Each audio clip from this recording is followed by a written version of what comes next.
ਮੇਰੀ ਪਤਨੀ ਡਾਕਟਰ ਸੀ ਤੇ ਰੋਜ਼ ਰਾਤ ਨੂੰ ਉਸ ਦੀ ਡਿਊਟੀ ਹੁੰਦੀ ਸੀ। ਅਚਾਨਕ ਮੇਰੀ ਪਤਨੀ ਦੇ ਕੋਲ ਬਹੁਤ ਸਾਰਾ ਪੈਸਾ ਆ ਗਿਆ।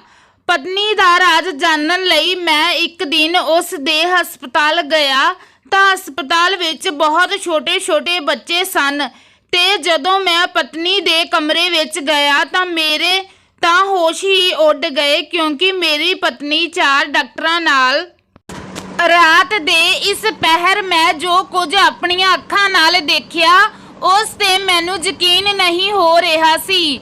ਮੇਰੀ ਉਹ ਪਤਨੀ ਜਿਸ ਤੇ ਮੈਨੂੰ ਖੁਦ ਨਾਲੋਂ ਜ਼ਿਆਦਾ ਭਰੋਸਾ ਸੀ ਉਸ ਨੇ ਇਹ ਸਭ ਖਤਮ ਕਰ ਦਿੱਤਾ।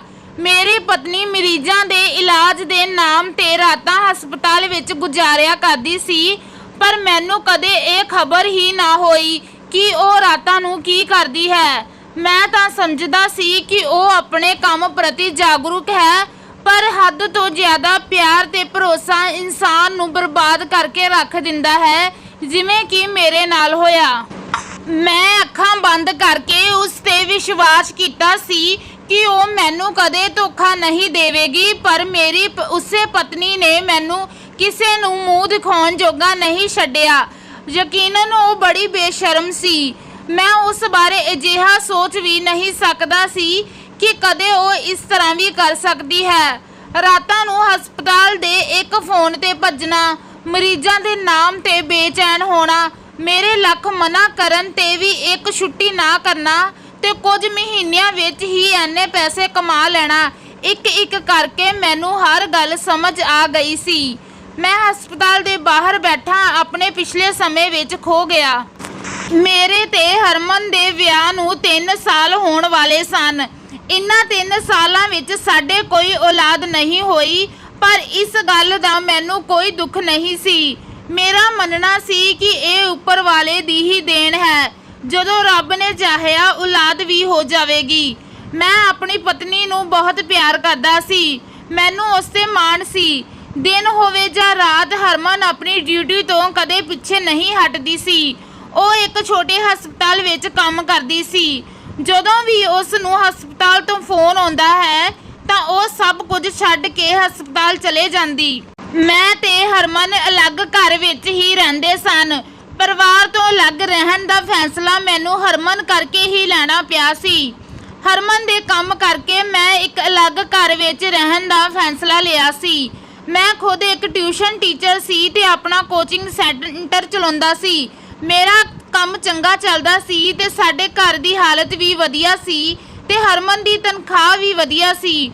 ਉਹ ਆਪਣਾ ਸਾਰਾ ਖਰਚਾ ਆਪ ਹੀ ਕਰਦੀ ਸੀ। ਉਹ ਮੈਥੋਂ ਕਦੇ ਕਿਸੇ ਚੀਜ਼ ਦੀ ਫਰਮਾਇਸ਼ ਨਾ ਕਰਦੀ। ਪਰ ਕੁਝ ਹੀ ਦਿਨਾਂ ਬਾਅਦ ਸਾਡੀ ਜ਼ਿੰਦਗੀ ਵਿੱਚ ਇੱਕ ਅਜਿਹਾ ਮੋੜ ਆਇਆ ਕਿ ਉਹ ਸਭ ਕੁਝ ਬਦਲ ਕੇ ਰਹਿ ਗਿਆ ਤੇ ਮੈਨੂੰ ਪਤਾ ਚੱਲਿਆ ਕਿ ਇਨਸਾਨ ਜਿਵੇਂ ਦਾ ਦਿਸਦਾ ਹੈ ਜ਼ਰੂਰੀ ਨਹੀਂ ਕਿ ਅਸਲ ਜ਼ਿੰਦਗੀ ਵਿੱਚ ਵੀ ਉਵੇਂ ਦਾ ਹੀ ਹੋਵੇ। ਮੇਰੀ ਛੋਟੀ ਭੈਣ ਦਾ ਵਿਆਹ ਤੈਅ ਹੋ ਗਿਆ। ਹੌਲੀ-ਹੌਲੀ ਸਾਰੀਆਂ ਰਸਮਾਂ ਨਿਭਾਈਆਂ ਜਾ ਰਹੀਆਂ ਸਨ। ਮੇਰੀ ਇਕਲੌਤੀ ਭੈਣ ਦੇ ਵਿਆਹ ਵਿੱਚ ਵੀ ਹਰਮਨ ਆਪਣੇ ਕੰਮ ਵਿੱਚ ਹੀ ਬਹੁਤ ਵਿਅਸਤ ਸੀ। ਇੱਕ ਵੀ ਛੁੱਟੀ ਨਹੀਂ ਲੈ ਰਹੀ ਸੀ। ਪਿਛਲੇ ਕੁਝ ਸਮੇਂ ਤੋਂ ਉਹ ਰਾਤ ਦੀ ਡਿਊਟੀ ਹੀ ਕਰ ਰਹੀ ਸੀ। ਕਦੇ-ਕਦੇ ਐਮਰਜੈਂਸੀ ਵੇਲੇ ਉਹ ਦਿਨੇ ਵੀ ਹਸਪਤਾਲ ਆ ਜਾਂਦੀ ਸੀ। ਮੇਰੀ ਮਾਂ ਨੂੰ ਇਸ ਗੱਲ ਦੀ ਸ਼ਿਕਾਇਤ ਹੋਣ ਲੱਗ ਗਈ ਸੀ ਕਿ ਉਹ ਵਿਆਹ ਦੀ ਕਿਸੇ ਰਸਮ ਵਿੱਚ ਸ਼ਾਮਿਲ ਨਹੀਂ ਹੋ ਰਹੀ ਹੈ। ਮੈਂ ਮਾਂ ਨੂੰ ਬਹੁਤ ਸਮਝਾਉਣ ਦੀ ਕੋਸ਼ਿਸ਼ ਕੀਤੀ ਕਿ ਉਸ ਦਾ ਕੰਮ ਹੀ ਅਜਿਹਾ ਹੈ ਕਿ ਉਹ ਛੁੱਟੀ ਨਹੀਂ ਕਰ ਸਕਦੀ। ਮੇਰੀ ਗੱਲ ਸੁਣ ਕੇ ਮੇਰੀ ਮਾਂ ਨੇ ਗੁੱਸੇ ਵਿੱਚ ਕਿਹਾ ਕਿ ਤੇਰੀ ਪਤਨੀ ਹਸਪਤਾਲ ਦੀ ਇਕਲੌਤੀ ਡਾਕਟਰ ਨਹੀਂ ਹੈ, ਉੱਥੇ ਹੋਰ ਵੀ ਡਾਕਟਰ ਹੋਣਗੇ। ਉਸ ਨੂੰ ਆਪਣੀ ਨਨਾਣ ਦੇ ਵਿਆਹ ਵਿੱਚ ਸ਼ਾਮਿਲ ਹੋਣਾ ਚਾਹੀਦਾ ਹੈ। ਸਾਰੇ ਰਿਸ਼ਤੇਦਾਰ ਵੀ ਪੁੱਛ ਰਹੇ ਹਨ। ਮੈਂ ਤਾਂ ਹੁਣ ਵਿਚਾਲੇ ਫਸ ਗਿਆ ਸੀ। ਨਾ ਤਾਂ ਮਾਂ ਸਮਝ ਰਹੀ ਸੀ ਤੇ ਨਾ ਹੀ ਹਰਮਨ ਛੁੱਟੀ ਕਰ ਰਹੀ ਸੀ। ਮਾਂ ਚਾਹੁੰਦੀ ਸੀ ਕਿ ਹਰਮਨ ਸਾਰੇ ਫਰਜ਼ ਨਿਭਾਵੇ। ਦੇਖਿਆ ਜਾਵੇ ਤਾਂ ਮਾਂ ਦੀ ਗੱਲ ਵੀ ਸਹੀ ਸੀ ਕਿਉਂਕਿ ਹਰਮਨ ਦੇ ਘਰ ਨਾ ਹੋਣ ਕਰਕੇ ਸਭ ਨੂੰ ਇਹੀ ਲੱਗਣ ਲੱਗਿਆ ਸੀ ਕਿ ਹਰਮਨ ਤੇ ਮੇਰੀ ਮਾਂ ਦੀ ਆਪਸ ਵਿੱਚ ਬਣਦੀ ਨਹੀਂ ਹੋਣੀ। ਜਦੋਂ ਹਰਮਨ ਘਰ ਆਈ ਤਾਂ ਮੈਂ ਉਸ ਨੂੰ ਕਿਹਾ ਕਿ 2-3 ਦਿਨ ਦੀ ਛੁੱਟੀ ਲੈ ਲੈਣੀ ਸੀ। ਮਾਂ ਨੇ ਕਿਹਾ ਹੈ ਪਰ ਮੇਰੀ ਗੱਲ ਸੁਣਦੇ ਹੀ ਹਰਮਨ ਗੁੱਸੇ ਵਿੱਚ ਕਹਿਣ ਲੱਗੀ, ਮੈਂ ਇੱਕ ਡਾਕਟਰ ਹਾਂ ਤੇ ਹਸਪਤਾਲ ਵਿੱਚ ਮਰੀਜ਼ਾਂ ਨੂੰ ਮੇਰੀ ਜ਼ਰੂਰਤ ਹੁੰਦੀ ਹੈ। ਜਦੋਂ ਉਹ ਆਪ ਬਿਮਾਰ ਹੁੰਦੀ ਹੈ ਉਦੋਂ ਵੀ ਛੁੱਟੀ ਨਹੀਂ ਕਰਦੀ। ਪਰ ਹੁਣ ਮੈਂ ਮਾਂ ਨੂੰ ਕਿਵੇਂ ਸਮਝਾਵਾਂਗਾ। ਫਿਰ ਹਰਮਨ ਮੈਨੂੰ ਕਹਿਣ ਲੱਗੀ ਕਿ ਮੈਨੂੰ ਪਤਾ ਹੈ ਕਿ ਤੁਹਾਡੀ ਇਕਲੌਤੀ ਭੈਣ ਦਾ ਵਿਆਹ ਹੈ, ਪਰ ਮੇਰਾ ਕੰਮ ਵੀ ਜ਼ਰੂਰੀ ਹੈ, ਮੈਂ ਛੁੱਟੀ ਨਹੀਂ ਲੈ ਸਕਦੀ। ਮੈਂ ਉਸ ਦੀ ਮਜਬੂਰੀ ਸਮਝਦੇ ਹੋਏ ਉਸ ਨੂੰ ਕਿਹਾ, ਤੂੰ ਤਸੱਲੀ ਨਾਲ ਆਪਣਾ ਕੰਮ ਕਰ, ਮਾਂ ਨੂੰ ਮੈਂ ਸਮਝਾ ਦੇਵਾਂਗਾ। ਉਹ ਕਹਿਣ ਲੱਗੀ ਕਿ ਮੈਂ ਇੰਨਾ ਪੈਸਾ ਕਮਾਉਣਾ ਚਾਹੁੰਦੀ ਹਾਂ ਕਿ ਮੈਨੂੰ ਕਿਸੇ ਚੀਜ਼ ਲਈ ਤਰਸਣਾ ਨਾ ਪਵੇ। ਹਰਮਨ ਦੀ ਗੱਲ ਮੈਨੂੰ ਵੀ ਅਜੀਬ ਲੱਗੀ ਕਿਉਂਕਿ ਸਾਡੇ ਕੋਲ ਤਾਂ ਸਭ ਕੁਝ ਸੀ, ਪਰ ਫਿਰ ਵੀ ਇੰਨਾ ਪੈਸਾ ਕਮਾਉਣ ਦੀ ਖਵਾਇਸ਼ ਕਿਉਂ ਕਰ ਰਹੀ ਸੀ। ਮੈਂ ਉਸ ਨੂੰ ਕਿਹਾ, ਤੂੰ ਜੋ ਚਾਹੇ ਉਹ ਕਰ, ਬਸ ਵਿਆਹ ਵਾਲੇ ਦਿਨ ਛੁੱਟੀ ਕਰ ਲਵੀਂ, ਬਾਕੀ ਦਿਨ ਮੈਂ ਮਾਂ ਨੂੰ ਸਮਝਾ ਦੇਵਾਂਗਾ।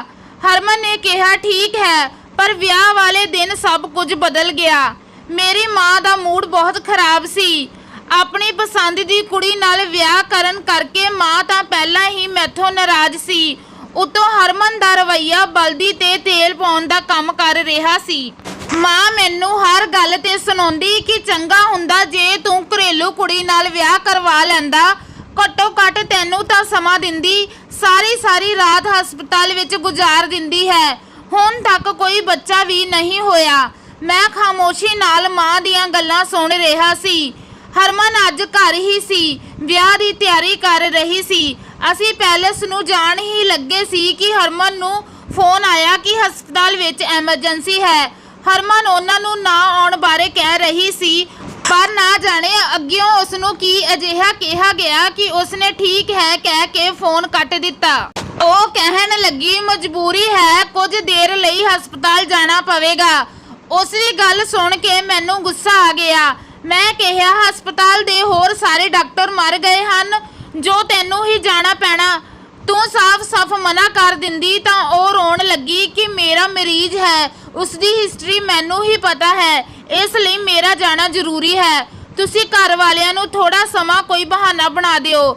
ਨਾ ਚਾਹੁੰਦੇ ਹੋਏ ਵੀ ਮੈਂ ਹਰਮਨ ਨੂੰ ਹਸਪਤਾਲ ਦੇ ਬਾਹਰ ਛੱਡ ਆਇਆ ਤੇ ਕਿਹਾ ਕਿ ਛੇਤੀ ਕੰਮ ਖਤਮ ਕਰਕੇ ਆ ਜਾਵੀਂ।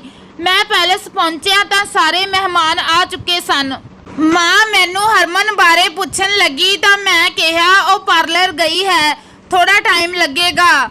ਬਰਾਤ ਆ ਗਈ ਸੀ। ਮੈਂ ਹਰਮਨ ਨੂੰ ਕਈ ਵਾਰ ਫੋਨ ਕੀਤਾ ਪਰ ਉਸਨੇ ਨਾ ਫੋਨ ਚੁੱਕਿਆ। ਮਾਂ ਵਾਰ-ਵਾਰ ਮੇਰੇ ਵੱਲ ਸਵਾਲੀਆ ਨਜ਼ਰ ਨਾਲ ਦੇਖ ਰਹੀ ਸੀ। ਮਹਿਮਾਨ ਵੀ ਮਨ ਆਈਆਂ ਗੱਲਾਂ ਕਰਨ ਲੱਗੇ ਸਨ। ਮੇਰੀ ਭੈਣ ਦੀ ਵਿਦਾਈ ਹੋ ਚੁੱਕੀ ਸੀ।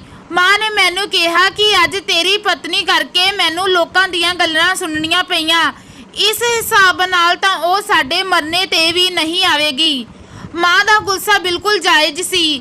ਸੱਚ ਤਾਂ ਇਹ ਸੀ ਕਿ ਅੱਜ ਮੈਨੂੰ ਵੀ ਹਰਮਨ ਤੇ ਗੁੱਸਾ ਆ ਰਿਹਾ ਸੀ। ਮੈਂ ਪੈਲੇਸ ਤੋਂ ਸਿੱਧਾ ਹਸਪਤਾਲ ਹੀ ਪਹੁੰਚ ਗਿਆ। ਅੱਜ ਤੱਕ ਮੈਂ ਹਸਪਤਾਲ ਅੰਦਰ ਨਹੀਂ ਗਿਆ ਸੀ, ਬਸ ਹਰਮਨ ਨੂੰ ਬਾਹਰ ਹੀ ਛੱਡ ਕੇ ਮੁੜ ਜਾਂਦਾ ਸੀ। ਪਰ ਅੱਜ ਜਦੋਂ ਮੈਂ ਹਸਪਤਾਲ ਦੇ ਅੰਦਰ ਗਿਆ ਤਾਂ ਦੇਖ ਕੇ ਹੈਰਾਨ ਰਹਿ ਗਿਆ। ਇੱਥੇ ਤਾਂ ਬੱਚੇ ਐਡਮਿਟ ਸਨ।